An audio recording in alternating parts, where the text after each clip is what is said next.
khata khanin idla sang zoli chu engang mer nge ani ti khanan chenom de khanan lo zo ta ni mo khata khan achan na kha min han soi chu asak le thing la sang zoli chu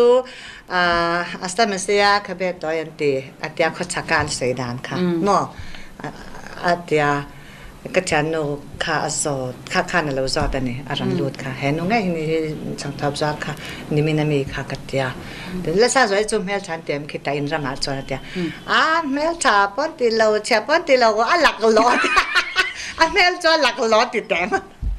ชาวบ้านเราตีน่าเนี่ยหลักหลอดตีนี่ค่ะเมลจวนหลักหลอดเราตีนี่มั้งไอ้เซ็กน้ำเตะขานินการ์ตูน่ะpop aya bianu olive oil ang deu te khani na ron che ni mo ani ang kha ja ve na sa alo ti china computer thama mo adu do khana pot fan vela ni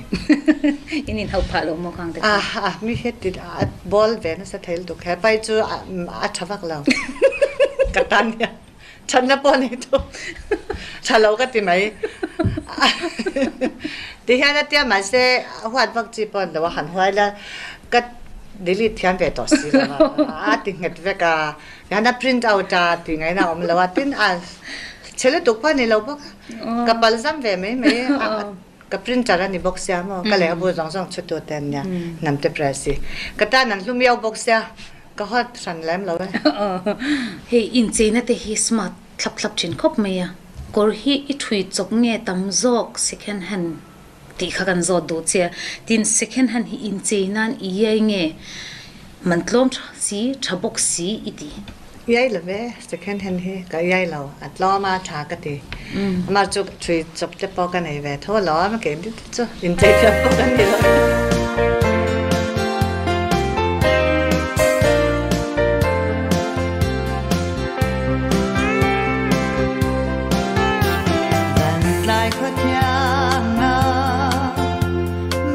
Dài cả xa